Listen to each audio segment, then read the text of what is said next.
20 years.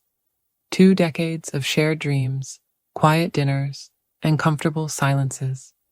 I thought I knew Richard inside and out, the steady architect who built not just buildings, but our life. Then came the late nights, the hushed phone calls, the sudden business trips. He said it was work stress. I wanted to believe him. But one rainy Tuesday, searching for a simple file in his home office, a room I rarely entered, my hand brushed against something hidden. What I pulled out wasn't a blueprint. It was a Pandora's box, unleashing secrets so dark, so unbelievable, they threatened to obliterate everything I held dear. The rain lashed against the windows of our meticulously restored Victorian home, mirroring the storm brewing inside me. Richard, my husband of 20 solid, predictable years, was late again. Another client dinner.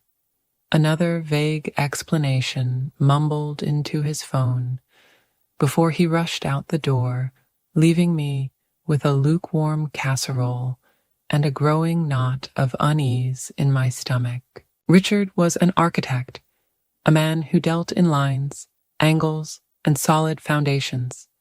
Our life together had been built on the same principles: stability, predictability, a comforting lack of drama. We were the solid couple, the ones friends pointed to as proof that quiet contentment was achievable. But lately, cracks had begun to appear in that foundation. The late nights were more frequent, the business trips longer, his explanations thinner than tracing paper. He'd become distant, preoccupied, his eyes holding a flicker of something I couldn't decipher: guilt, stress, or something else entirely. I told myself it was just the pressure of his latest project, a massive downtown skyscraper that consumed his every waking thought. I clung to the familiar narrative of the dedicated husband working tirelessly for our future. But the whispers of doubt were growing louder, fueled by hushed phone calls he took in the other room and emails he quickly minimized whenever I walked by his desk. Tonight, the silence of the house felt particularly oppressive. The rhythmic drumming of the rain only amplified the emptiness. Restless, I paced the living room, straightening already perfect cushions, fiddling with ornaments on the mantelpiece. My gaze kept drifting towards his home office, the one room in the house that felt distinctly his, a sanctuary I rarely breached. He preferred it that way, citing the need for creative space and undisturbed concentration. I needed a distraction, something mundane to anchor my swirling thoughts. I remembered an old insurance policy I needed to review, something Richard had filed away months ago. "It's in the blue folder, top drawer of the filing cabinet in my office," he'd said casually. An innocent enough reason to enter his forbidden zone. With a sense of mild trepidation, I pushed open the heavy oak door. The room smelled faintly of old paper, expensive leather, and Richard's subtle, woodsy cologne. Order reigned supreme, blueprints neatly rolled, pens arranged precisely, not a speck of dust on the polished mahogany desk. It was the room of a man in control, a man with nothing to hide. Or so it seemed. I crossed to the filing cabinet, its metal drawers gleaming under the soft lamplight. Top drawer, blue folder. Simple. I slid the drawer open. Files stood in perfect alphabetical order. Insurance, investments, invoices. I reached for the blue folder marked Insurance, Home, and Auto. As my fingers brushed against the thick cardstock, they snagged on something tucked behind it. Something small and hard, wedged deep in the back of the drawer. Curiosity, sharp and unwelcome, pricked at me. It was probably just a stray paperclip, a forgotten pen. But the nagging unease, the feeling that something was fundamentally wrong, urged me to investigate further. My fingers fumbled, probing the hidden recess. They closed around a small, cold object. A key. Not a house key or a car key, but a small, old-fashioned skeleton key, the kind used for lockboxes or diaries. Why would Richard hide a key like this in his meticulously organized filing cabinet? My heart began to pound. This felt secret, forbidden. I scanned the office, my eyes darting from the locked antique secretaire in the corner to the heavy wooden chest tucked beneath the window. Where did this key belong? And more importantly, what secrets did it unlock? The small, cold key felt heavy in my palm, a tangible piece of the mystery that had begun to shroud my husband. My mind raced, trying to connect the dots. The late nights, the hushed calls, the hidden key. They couldn't all be coincidences. Richard was hiding something, and this key was undoubtedly linked to it. My gaze swept the room again, settling on the antique secretaire in the corner. It had been his grandfather's, a beautiful piece of dark, carved wood that Richard cherished. It had multiple drawers and compartments, some visibly locked with small, brass keyholes. I rarely saw him use it. It seemed more decorative than functional. Could this be where the key belonged? With trembling hands, I approached the secretaire. The air around it felt thick with unspoken history. I tried the key in the most prominent lock, a small circular one on the main drop-down desk flap. It didn't fit. My heart sank slightly. Maybe I was jumping to conclusions. Maybe it was just an old, forgotten key with no significance. But the nagging feeling persisted. I tried the key in the smaller drawers lining the sides. The first few yielded nothing. Then, on the third try, a small, almost hidden drawer near the bottom, the key slid in smoothly. Click. The lock disengaged with a soft, satisfying sound that echoed loudly in the quiet room. My breath hitched. This was it. Whatever Richard was hiding was likely inside this small, unassuming drawer. Should I open it? Did I have the right to invade his privacy like this? Every instinct screamed at me to stop, to put the key back, to walk away, and pretend I hadn't found anything. But the suspicion, the gnawing doubt that had been eating away at me for weeks, was too strong. I needed to know the truth, no matter how painful it might be. Our carefully constructed life felt like a sham, and I couldn't continue living in ignorance. Taking another deep breath, I pulled the small drawer open. It slid out smoothly, revealing its contents.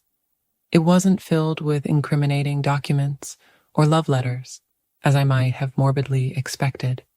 Instead, it held a single object, a slim, black, leather-bound journal. It looked old, the leather worn smooth in places, the pages slightly yellowed at the edges. There was no lock on the journal itself, no further barrier to the secrets it held. It lay there, unassuming yet potent, radiating an aura of forbidden knowledge. This felt even more intimate, more invasive than reading letters. This was Richard's private thoughts, his hidden self. Did I dare? The answer came swiftly, undeniably. Yes, I had to know who the man I'd married truly was. I carefully lifted the journal from the drawer. The leather felt cool against my fingertips.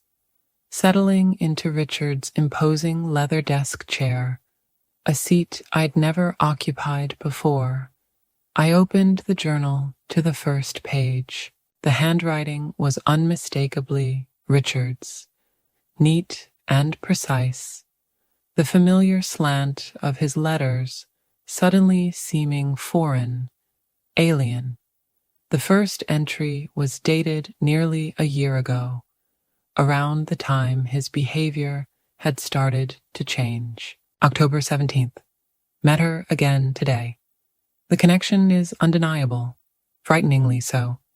It's like looking into a mirror. seeing a reflection of a self I thought I'd buried long ago. How can something feel so right and so terrifyingly wrong at the same time? Emo would never understand. That had to be me. Margaret, my heart constricted. Her. Who was her?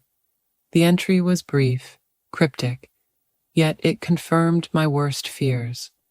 There was someone else. The late nights, the hushed calls. They weren't about work. I flipped through the pages, my eyes scanning entries filled with longing, guilt, and a growing sense of desperation. He wrote about clandestine meetings, stolen moments, the intoxicating thrill of a secret life, juxtaposed with the crushing weight of his deceit. He described her, her intelligence, her laughter, the way she challenged him, the way she made him feel alive in a way he hadn't felt in years. Each word was a dagger twisting in my gut. He never named her, referring to her only as A. The anonymity somehow made it worse, allowing my imagination to run wild, picturing every woman Richard interacted with, colleagues, clients, even casual acquaintances. Then I reached an entry that made my blood run cold. February 5th. It's getting too complicated. A is becoming possessive, demanding more than I can give. The lies are piling up, threatening to bury me. M suspects something. I can see it in her eyes. I need to end it with A, but the thought terrifies me. She knows too much. She wouldn't just walk away quietly. She knows too much. What did she know? What secrets was Richard hiding beyond his infidelity? The journal suddenly felt heavier, darker, hinting at something far more sinister than a simple affair. I had stumbled upon something far more dangerous than I could have ever imagined. The rain continued its relentless assault on the windows, each drop sounding like a tiny hammer against the glass, echoing the frantic pounding in my chest. Richard wasn't just having an affair. He was involved in something dangerous, something that terrified him, something this mysterious A knew about. What could it be? Financial irregularities? Shady business dealings? My mind conjured increasingly alarming possibilities. I forced myself to read on, my fingers trembling as I turned the brittle pages. The entries grew sparser, more agitated.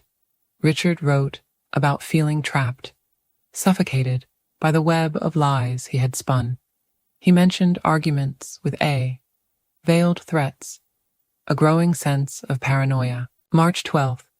She called again tonight, made demands, reminded me of what's at stake, said if I tried to leave her, she'd make sure everything came crashing down. Not just my marriage, but everything. My career, my reputation, my freedom. How did I let it get to this point? My freedom? The word leaped off the page, cold and stark.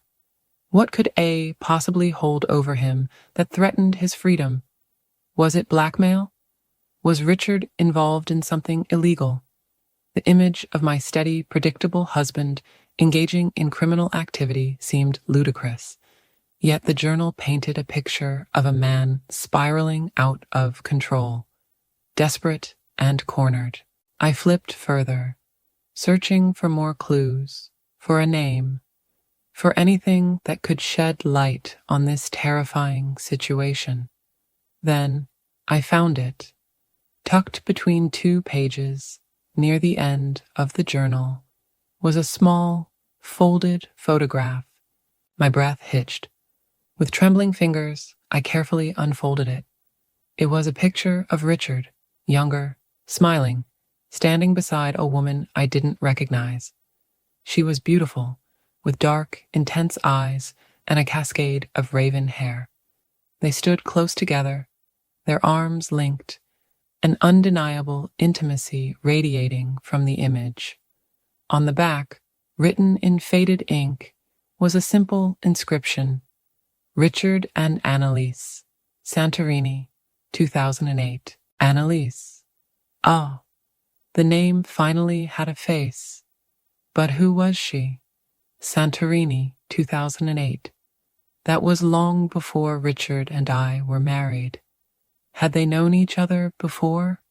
Was this an old flame rekindled, or something more complex? I frantically flipped back through the journal, searching for any mention of Annalise, any clue to her identity or her connection to Richard's current predicament. But there was nothing. It was as if she existed only in that photograph and in the cryptic A scattered throughout his recent entries. The grandfather clock in the hallway chimed 11. Richard would be home soon. Panic seized me. I couldn't let him find me like this, surrounded by the evidence of his betrayal and deceit. I had to put everything back, erase any trace of my discovery. Quickly, carefully, I refolded the photograph and tucked it back into the journal. I closed the worn leather cover, the secrets temporarily contained once more. I slid the journal back into the hidden drawer, locking it with the small skeleton key. The click sounded deafening in the silence. I wiped the key clean and slipped it back behind the insurance folder in the filing cabinet, arranging everything exactly as I had found it. My heart was still pounding, my mind racing. I smoothed my clothes, took several deep breaths, trying to regain composure. I couldn't confront Richard, not yet. I needed more information. I needed to understand the full extent of his relationship with Annalise and the danger she posed. What secrets did she know? What leverage did she hold over him? Just as I was about to leave the office, my eyes caught something else I hadn't noticed before. On the corner of Richard's desk, partially hidden beneath a stack of blueprints, was a small, nondescript black notebook. Unlike the leather-bound journal, this looked like a standard office supply item, driven by a sudden impulse, a desperate need for more answers. I picked it up. It wasn't a diary. It was a ledger. Columns of dates, names, and numbers filled the pages. Most of the names meant nothing to me, but a few were vaguely familiar: clients, business associates. The numbers, however, were staggering.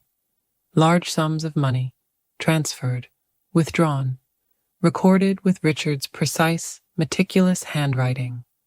And then, one name appeared repeatedly, linked to significant, recurring payments. A. Petrova, Annalise Petrova. Was this her full name? And why was Richard paying her such large sums of money? Was it blackmail? Or something else?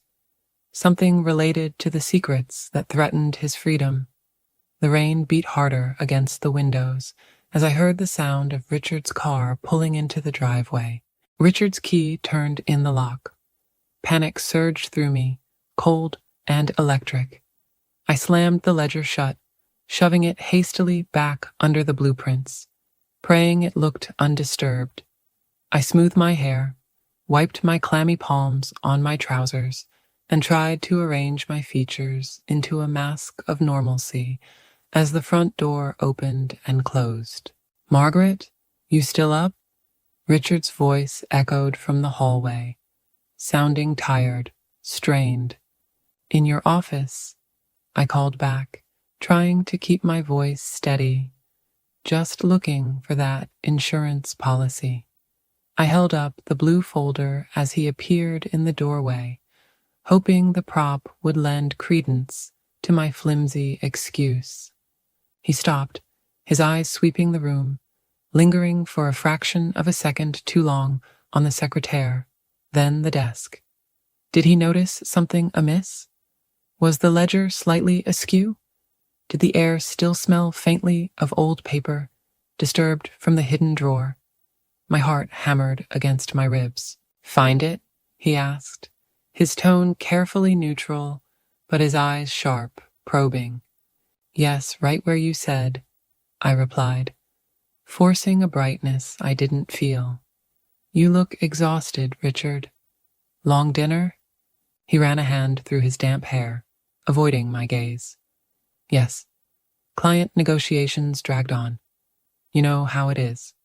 He walked towards the desk, his movements stiff. He glanced down at the blueprints, his fingers hovering near the spot where the ledger lay hidden. My breath caught. "Everything okay with the skyscraper project?" I asked quickly, desperately trying to divert his attention.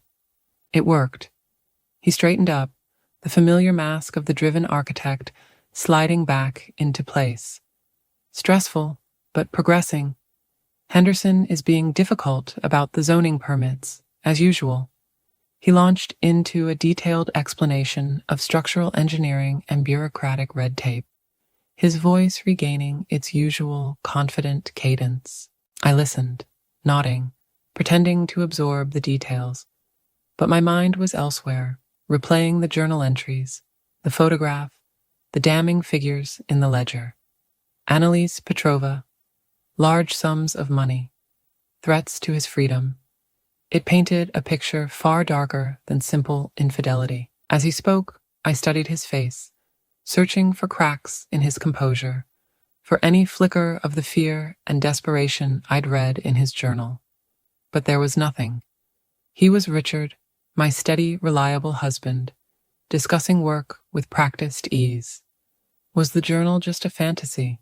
Had I imagined the danger? No. The fear in his handwriting had been real. The hidden key, the photograph, the ledger, they were tangible proof. He was a master of compartmentalization, of hiding his true self behind a facade of professional competence. He finally wound down his explanation of zoning variances. "Anyway," he sighed, "I'm beat. Think I'll head straight up." He started towards the door, then paused, turning back to me. "You coming?" "In a minute," I said. "Just need to put this folder away." He nodded, his eyes lingering on me again for a moment, a flicker of unease in their depths. Then he was gone, his footsteps retreating up the stairs. I waited until I heard the bedroom door click shut before letting out the breath I hadn't realized I was holding. My hands were shaking, seeing him, talking to him, pretending everything was normal while knowing the truth. It was excruciating. I needed to get out of his office, away from the secrets it held. But as I turned to leave, my eyes fell on his briefcase, leaning against the leg of the desk. It was unlatched. Another impulse, stronger this time, seized me. The ledger had raised more questions than answers. What if the briefcase held more clues? It felt wrong, a violation of trust far greater than opening a drawer or reading a journal left lying around. But the need to understand, to protect myself from whatever danger Richard was embroiled in, overrode my sense of propriety. Kneeling beside the desk, my heart pounding, I carefully lifted the latches on the expensive leather briefcase. Inside, nestled amongst architectural plans and legal documents, was a sleek, silver laptop. Richard's personal laptop, the one he guarded fiercely, the one I'd never seen him use for work. This had to hold the answers. But it would be password protected, surely. Still, I had to try. I lifted the laptop out, its weight surprisingly heavy, and carried it over to the desk chair. I opened the lid. The screen flickered to life, displaying a simple login prompt, password required. My mind raced.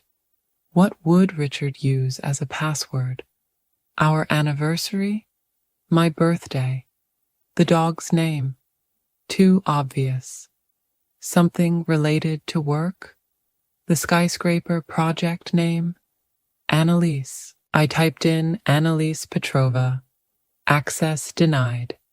I tried Santorini 2008, access denied. I tried variations, combinations, anything I could think of pulled from the fragments I'd uncovered. Nothing worked. Defeated, I stared at the screen. Then a memory surfaced. Something Richard had muttered in his sleep a few weeks ago. Something I'd dismissed as nonsense at the time. A string of numbers. Could it be? With trembling fingers, I typed in the sequence 4815162342. Access granted. The desktop loaded, revealing a sparsely populated screen. My eyes scanned the icons, finally landing on a folder cryptically labeled Contingency. My breath caught. This was it. I double-clicked the folder. It opened, revealing a handful of files. Financial statements, scanned documents, encrypted emails, and one video file, simply titled Insurance. The single video file, labeled Insurance, pulsed on the screen, radiating a menacing energy. My instinct screamed at me to close the laptop, to walk away, to pretend I hadn't seen anything. But I couldn't. I was already too deep, drawn into the vortex of Richard's secrets.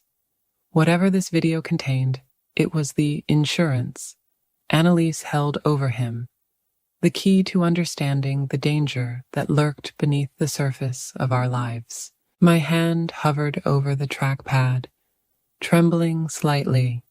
Taking a deep breath, I double-clicked the file. The video player opened, the screen initially black. Then an image flickered to life.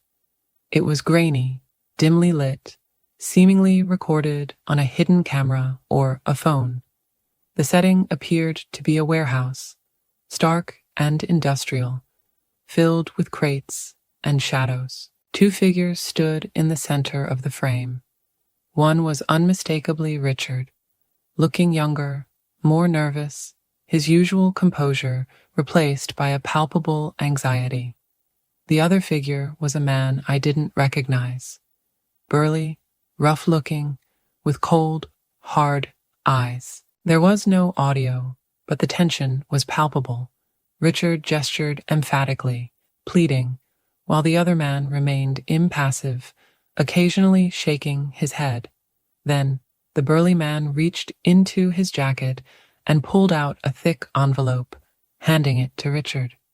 Richard took it reluctantly, his face pale. He opened the envelope, glanced inside, then quickly stuffed it into his own jacket pocket. He said something, his expression desperate, but the burly man simply turned and walked away, disappearing into the shadows.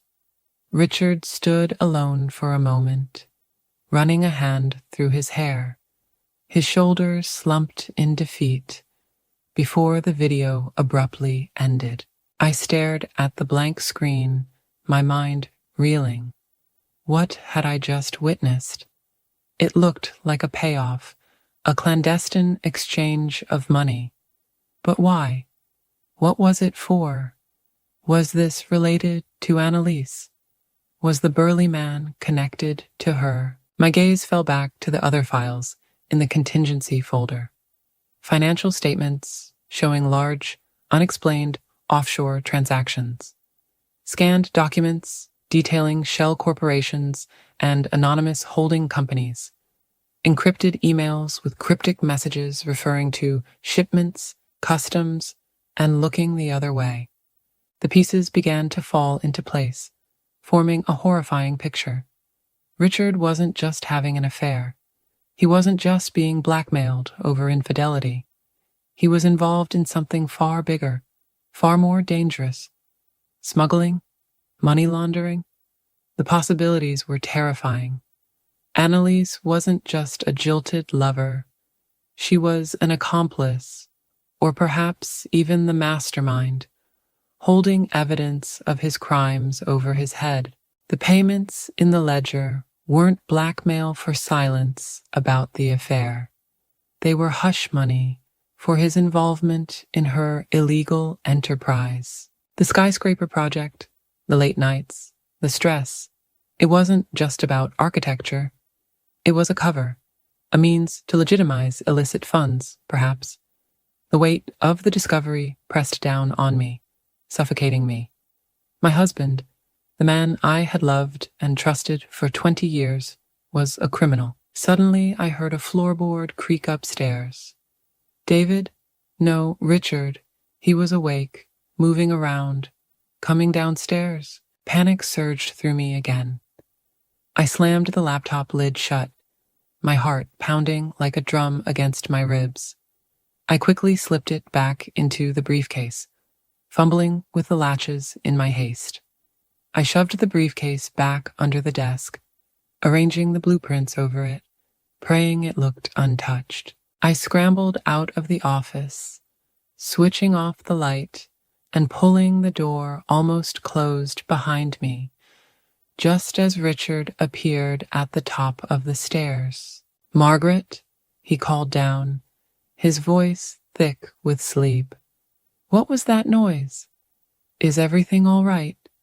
"Fine, darling," I called back, forcing a lightness I didn't feel. "Just dropped a book, going up to bed now." I practically flew up the stairs, my mind racing. I needed to get out. I needed to think. I couldn't stay in this house. Not now, not knowing what I knew. As I reached the landing, Richard met me, his eyes narrowed with suspicion. "You seem flustered," he observed. "Are you sure everything's okay?" "Perfectly fine," I lied, brushing past him towards the bedroom, just tired. I needed a plan. I needed to gather more evidence, perhaps. Or maybe I needed to go to the police. But Annalise, the threat she posed felt real, menacing. If she knew Richard was paying her off, she likely knew about his assets, his routines, maybe even about me. Going to the authorities could put me in danger. I lay in bed, pretending to sleep, listening to Richard's steady breathing beside me. The man lying next to me was a stranger, a criminal living a double life. The foundation of our marriage, our home, our entire existence had crumbled into dust, and I was trapped in the wreckage, unsure how to escape. The only certainty was the chilling realization that the secrets hidden in Richard's office were far more unbelievable and far more dangerous than I could have ever imagined. Sleep was impossible. Every creak of the house, every distant siren, every sigh from the man lying beside me sent jolts of adrenaline through my system. The image of the grainy video, the ledger, the photograph of Annalise, it all swirled in my mind, a toxic cocktail of fear, betrayal, and confusion. Richard wasn't just unfaithful. He was entangled in a criminal web, and Annalise Petrova held the strings. What was her game? Was it just about the money? Or was there something more personal, a vendetta against Richard for some past transgression? The date on the photograph, 2008, gnawed at me. What had happened between them back then? Was their current situation rooted in that earlier relationship? As dawn painted the sky in shades of gray, I knew I couldn't stay passive, waiting for the other shoe to drop, waiting for Annalise to make her move, or for Richard's precarious world to collapse, wasn't an option. I had to act. But how? Going to the police still felt incredibly risky. Annalise was clearly dangerous, and if she knew enough to blackmail Richard, she likely had contingencies in place. Reporting Richard could inadvertently trigger her retaliation, putting me directly in her crosshairs. I needed more information, more leverage, before I made any official move. There was only one person who might have answers. One person who existed in Richard's orbit, but outside the immediate blast radius of his secrets. His business partner, Arthur Finch. Arthur and Richard had been partners for over 15 years, building their architectural firm together. Arthur was shrewder than Richard, more cautious, less driven by ego. If Richard was involved in something illegal, especially something that could jeopardize the firm, would Arthur know? Or at least suspect? It was a long shot. Arthur was loyal to Richard, and approaching him felt like walking a tightrope. But he was also pragmatic. If the firm was at risk, his self-preservation instinct might outweigh his loyalty. Later that morning, after Richard left for the office, offering a strained, awkward goodbye that spoke volumes about the chasm that had opened between us, I called Arthur's direct line at the firm. "Finch," his curt voice answered. "Arthur, it's Margaret Holloway," I said, trying to keep my voice steady. A slight pause. "Margaret, what a surprise. Is everything all right?" Richard seemed a bit off this morning. "That's actually why I'm calling," I said, plunging ahead before I lost my nerve. "I need to talk to you, Arthur. Urgently. In person. And it needs to be discreet. Away from the office. Away from Richard." Another pause. Longer this time. I could almost hear the gears turning in his head. "Discreet?" he repeated, his voice wary. "What is this about, Margaret?" "I can't explain over the phone," I insisted. "But it's serious. It concerns Richard and potentially the firm." That got his attention. "All right," he said slowly. "There's a small cafe near Bryant Park, the Daily Grind. Meet me there in an hour." The cafe was quiet, tucked away on a side street. Arthur was already there, nursing an espresso, his sharp eyes scanning the room. He looked tense, wary. "Okay, Margaret," he said, as I sat down, cutting straight to the chase. "What's so urgent that you couldn't talk to Richard directly?" I took a deep breath. "Arthur, I believe Richard is in serious trouble. Trouble that goes beyond personal matters."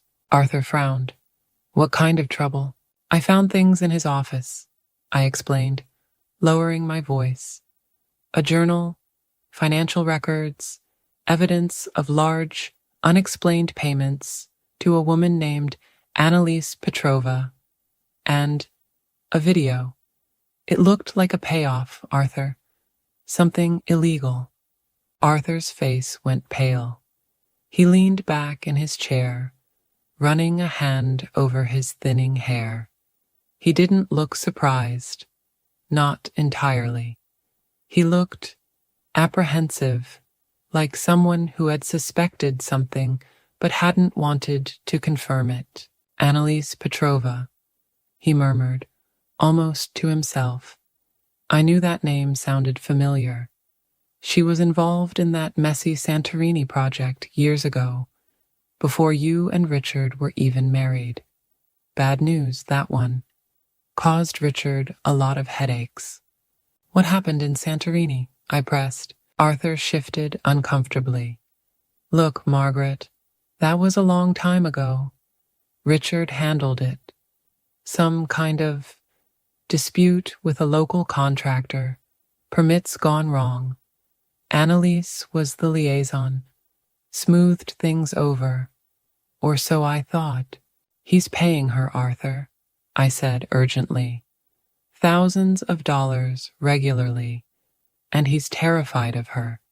He wrote in his journal that she knows things that could threaten his freedom." Arthur stared at me, his eyes wide with dawning horror. "Freedom? Payments? Margaret, Are you suggesting? I don't know what I'm suggesting, I interrupted, my voice trembling. But I saw a video of him taking money in a warehouse. I saw offshore accounts. I think he's involved in something criminal, and Annalise is blackmailing him. Arthur was silent for a long moment, absorbing the information. Then he leaned forward, his voice low and urgent. Margaret, this is bad. Really bad. If what you're saying is true, it's not just Richard's freedom at stake. It's the entire firm. We could lose everything. What do we do, Arthur? I pleaded. He thought for a moment, his brow furrowed. We need proof. Concrete proof that ties Richard directly to something illegal. The journal, the ledger, the video. It's suggestive, but maybe not enough on its own, especially if Annalise has her own angle. We need something undeniable before we go to the authorities. Something that protects us if this blows up. He paused. Does Richard keep backups? Off-site storage? Anything like that? I thought back to the laptop, the contingency folder. He has a personal laptop, I said slowly. I found a folder on it labeled contingency. It had financial records, emails, and that video. Arthur's eyes lit up. That's it. That's what we need. Can you get access to it again? The thought of sneaking back into Richard's office, accessing his laptop again, sent a fresh wave of fear through me. But Arthur was right. We needed undeniable proof, something concrete to take to the authorities, something that would expose Richard and Annalise, while potentially shielding Arthur and the innocent aspects of the firm. More importantly, I needed leverage to protect myself. I think so, I said, my voice barely a whisper. But it won't be easy. He's suspicious now. You have to try, Margaret, Arthur urged, his voice low and intense. Tonight, while he's asleep, copy the entire contingency folder onto a secure drive. Get everything. Emails, financials, the video, anything else that looks suspicious. Bring it to me first thing tomorrow morning. We'll review it together and decide the next step. The plan was simple, yet terrifyingly risky. If Richard woke up, if he caught me, but the alternative, living in fear, waiting for Annalise to make her move, watching my life implode, was worse. That night was the longest of my life.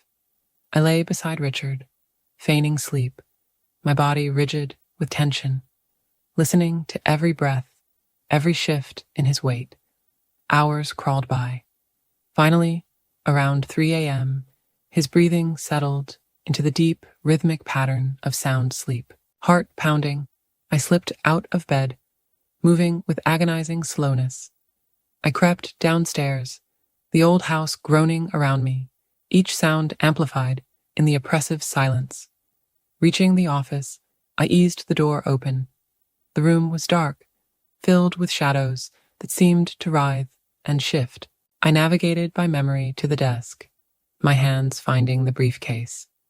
Lifting the laptop out felt like handling explosives.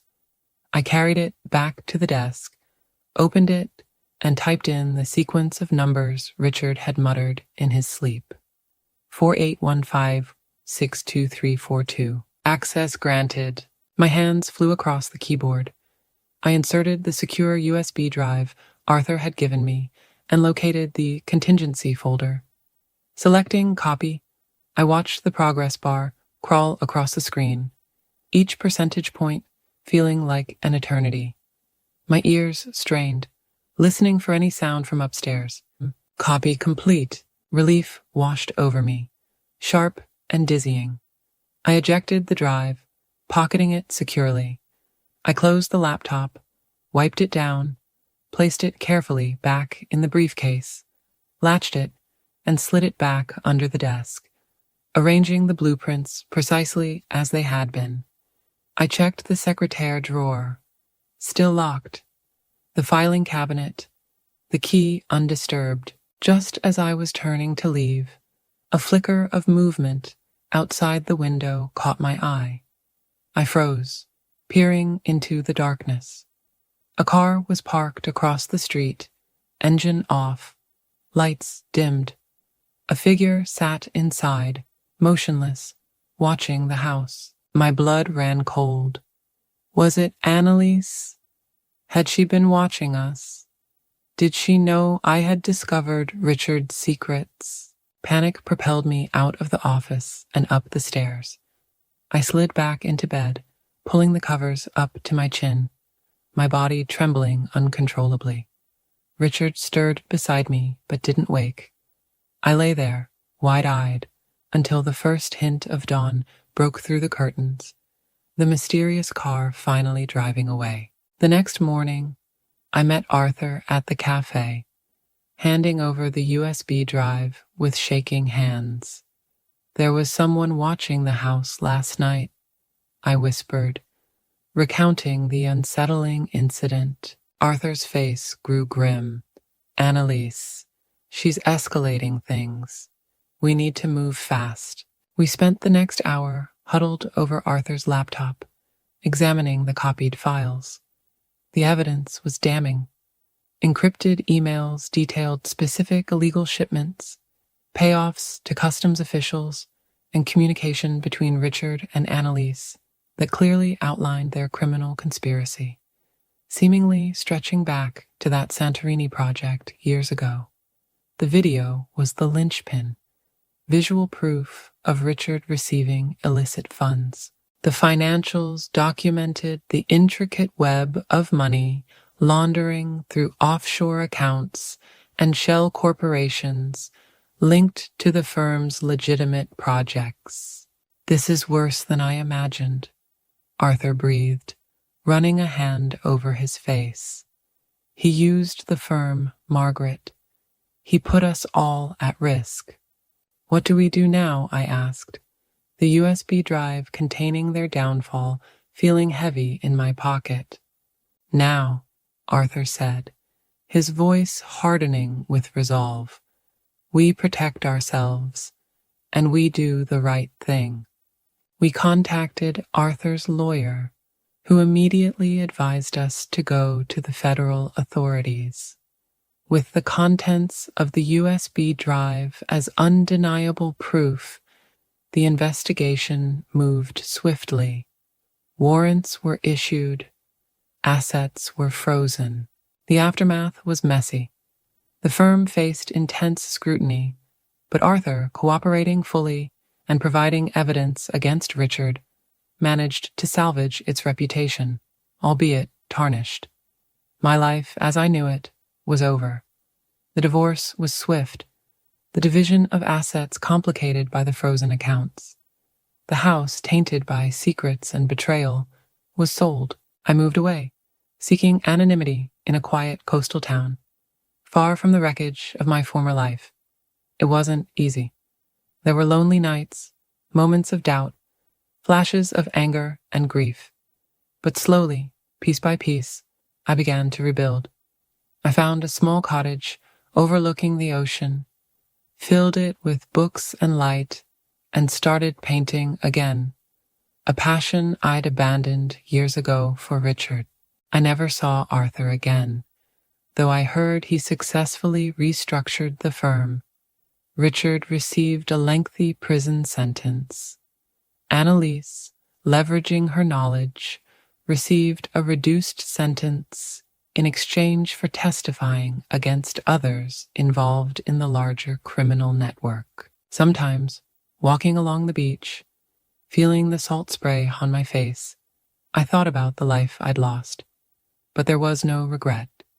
Finding that hidden key, uncovering those unbelievable secrets, had been terrifying, shattering, but it had also been liberating.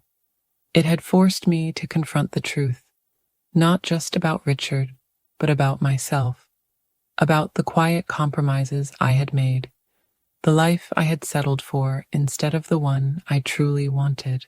The storm had passed, and though the landscape was altered forever, I had survived.